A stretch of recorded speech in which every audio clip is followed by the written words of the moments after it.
I spent the past 2 weeks listening to a round of interviews about which jobs AI is actually taking. I want to start with the part that did not match what I expected. The first jobs being fully handed over to AI are already here, and you can point at them. Not in San Francisco. Not inside any big lab. At the front desk of a dental practice. And here's the part that turns the usual story around. The reason AI got invited in was not an owner trying to cut payroll. It was that the seat was already empty, and nobody could fill it. One of these interviews opens with this line. Quote, AI is overhyped in Silicon Valley, but underhyped in Iowa. So this episode takes that sentence apart and checks whether it holds. First, who's talking and where? This matters. 2 main interviews. In one, the guests are the 2 co-founders of a company called Lassie, which builds AI that does the administrative work inside dental practices. In the other, the guests are the 2 founders of Decagon, which builds AI for enterprise customer support. Both ran on the same channel. Let me put the venue on the table. Both are Andreessen Horowitz's own podcast. 4 hosts across the 2, all of them partners at the firm. And at the bottom of their own show notes, they write it themselves. The firm and its affiliates may maintain investments in the companies discussed. So this is not third-party reporting. This is an investor, on their own show, talking to companies they may hold a position in. I'm not throwing out the content over that. The operating numbers in here are firsthand, and you can't get them anywhere else. But you should know which chair the talking is coming from. All right, the empty seat. The founders gave a set of numbers. There are about 160,000 dental practices in the United States alone. Each one spends roughly $200,000 a year on administrative costs. $200,000 of work. And your instinct at this point is probably, right, that's $200,000 of labor cost, and AI is coming to delete it. But that is not what he says next. His words, the interesting part is that because we serve hundreds already, they can't find people.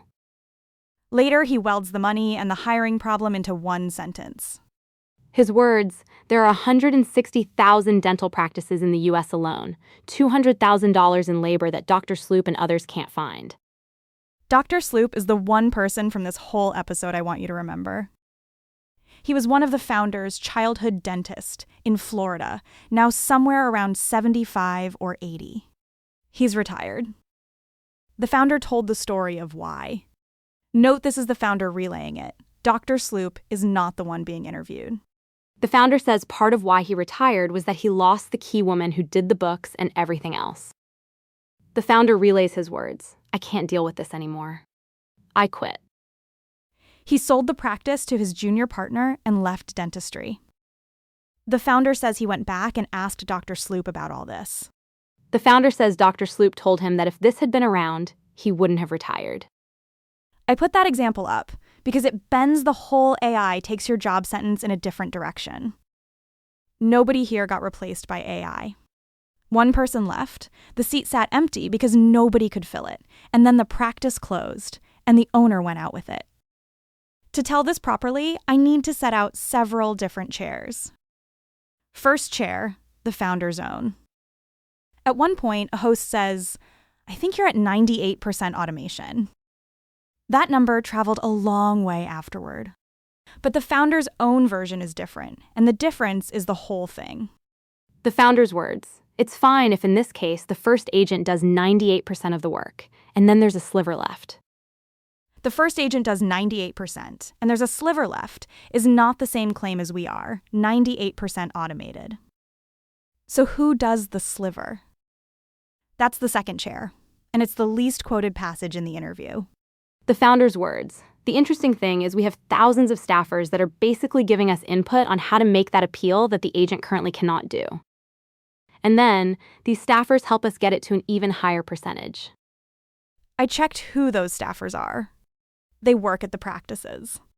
They are not employees of this company. Elsewhere in the interview, there's a staffer named Betty who has to keep 50 to 100 common dental billing codes in her head. In another spot, a host asks whether you'd want the staffer to have access to your bank account, meaning the doctor's staff. So this part is clear. The agent takes the bulk. The sliver is done by people inside the practice. And the work they do on that sliver is what pushes the percentage up. That's what he said. What follows is my red, and I'm keeping them separate. My red is that the direction that line is moving in is non-ambiguous. Worth noting, the founders started out doing exactly that job themselves. His words, the models are trained on so much data and they're so large, and yet they actually don't really know how to do any of this work. Initially, we were actually the humans in the loop. We kind of automated away our own problems. Third chair. Different industry. Customer support. In the Decagon interview, the guests describe something structurally identical to the dental practice. They say there's more latent demand for support than there is supply. So automating things doesn't necessarily result in people laying off their entire teams. A host hears that and hands it a name. The host says that may be the best example of Jevons paradox in real life that I've heard. That name later ended up in the show's chapter markers. But notice that framing came from the host. What the guest says next is more specific than the label. Jesse's words, AI will kill jobs, but not careers, in a way, because those jobs that are being done currently should not be done by humans. They're very mundane and menial. And then there is actually a near infinite amount of things that people could be doing to make their customers happier and take care of them more. So people will end up doing those things, and more of the mundane, repeatable things will get eaten up by AI. 2 industries, 2 companies, 1 structure. Demand already exceeds supply, so automation fills a gap instead of cutting into headcount. That all sounds pretty tidy. The 4th chair is here to take it apart. This one is the 2024 Nobel laureate in economics, Daron Acemoglu. He just did an interview about exactly this, AI's effect on the economy. His red is not in the same order of magnitude as what you just heard. The host opens with, your paper talked about a 1% increase in GDP worldwide. Acemoglu corrects him, 1.5%, within 10 years. And he says, that's almost nothing. Almost nothing is the half that traveled. He walked it back himself on the spot, and almost nobody carries that half. He continues, not many things give you a 1.5% increase in GDP. Tax policy, we talk about it all the time. You'd need to improve taxes tremendously to get 1/10 of that. So it's not completely irrelevant. I read you both halves because quoting only the first one and quoting only the second one are 2 entirely different news stories. And the mechanism he gives actually lines up with what those 2 companies described. He says there's a real meaningful distinction between automation and what he calls pro-worker AI, making workers more productive at their task by giving them greater capabilities to do new things, new expertise, new tasks. Put differently, the same technology, aimed at replacing people versus aimed at lifting them, gives you 2 different macro outcomes.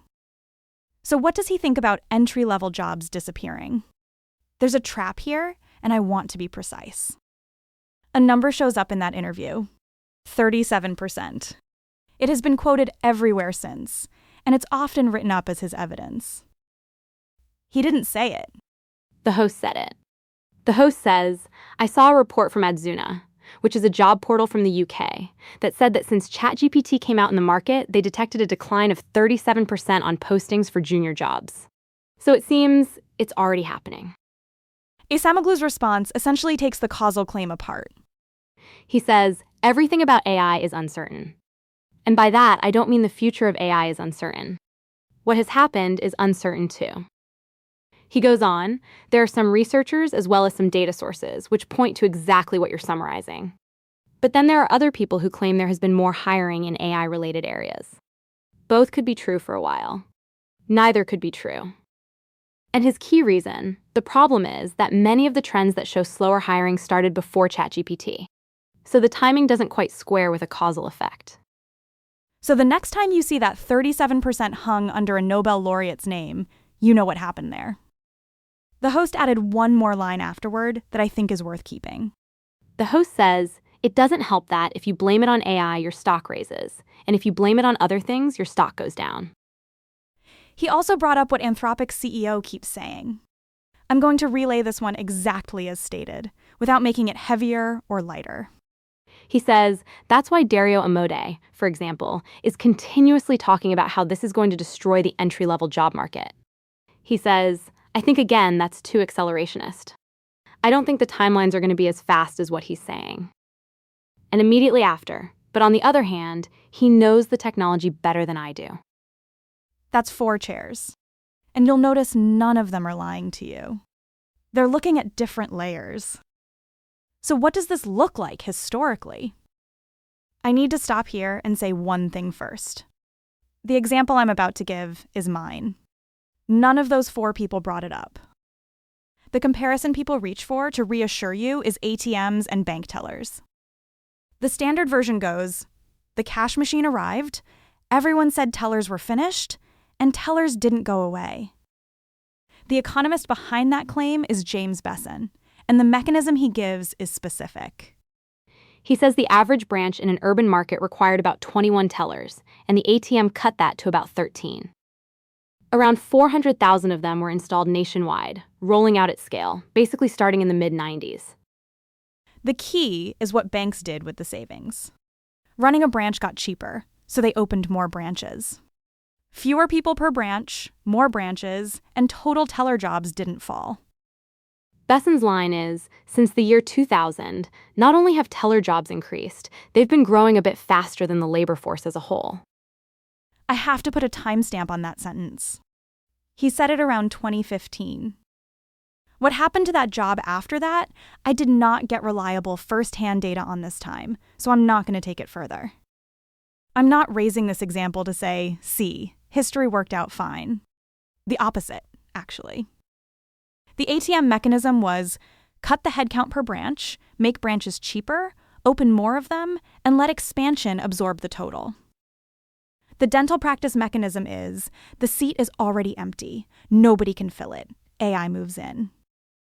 Those are 2 completely different mechanisms. Using the ending of the first one to reassure yourself about the second one doesn't hold. Let me get to what I actually think and what I'm watching next. First, the most honest moment I found in this whole round of interviews. OpenAI's CEO sat down for an interview at the end of last month, and the host asked him directly, "It seems like you've shifted your opinion on AI's impact on jobs. Describe that change." Side note, the episode where I went through a model jailbreaking to score better on a test drew on the same interview, just a completely different stretch of it. Here's his answer. He says, if we could go back to 2019 and show people our latest model, not only would they say that it's AGI, they would say that the economy would have been completely upended. He continues, and that has not happened. And just from a kind of intellectual humility point, anytime you're that wrong and that confident, which I think we were as a field, you have to update. Then he gives the updated red. He says, 1, kind of a boring one, is that AI is just very jagged. It's superhuman genius in some ways, like a dumb toddler in others. And people have so far extremely complementary skills to AI. I need to add a correction here, because this one got rewritten. The version circulating in Chinese carries the headline, "Why Mass Unemployment Never Showed Up." I searched the transcript of the entire interview. He never says the word unemployment. Not once. That headline is a frame added in the retelling. What he said was we were wrong, so we update. Not relax, everyone. Which brings me to what this episode is actually about. Making it, I ran into 4 separate places where the packaging didn't match what was said. Jevon's paradox was a label the host attached, and it made it into the chapter markers. The guest's own line was kill jobs, but not careers. Almost nothing got lifted out on its own, and his own walk back in the next breath didn't travel with it. That 37% came from the host, but ended up filed under a Nobel laureate's name, while he said on the record that the timing doesn't square with a causal effect. And mass unemployment never showed up is a headline built on 4 words the person never said. All 4 edits push the same direction. Take a sentence that came with limits and turn it into a sentence that travels better. And this episode is asking exactly the question where every layer of retelling adds something. Which jobs is AI actually taking? So let me finish the thought, honestly. This episode is also a retelling, which is why I marked every place someone else changed something. And why, with the ATM example, I told you it was mine and not theirs. If you take one thing from this, I'd want it to be this. Next time you see a hard line about AI and jobs, ask who said it and whether there was a second half. Last, what I'm watching. I'm not going to hand you a relax or a we're finished, because after this round of listening, neither one holds up. What I'm watching is something specific, the list of jobs nobody can fill. Because based on this, the places AI lands first are not the highest paid jobs, and not the most automatable ones. They're the seats that are already sitting empty. Where that list grows decides how many people this actually reaches in the next 2 years. And one more signal I'll be watching with it. That sliver. The people doing it right now are the same ones making it smaller. How fast that line moves tells you more than any automation percentage does.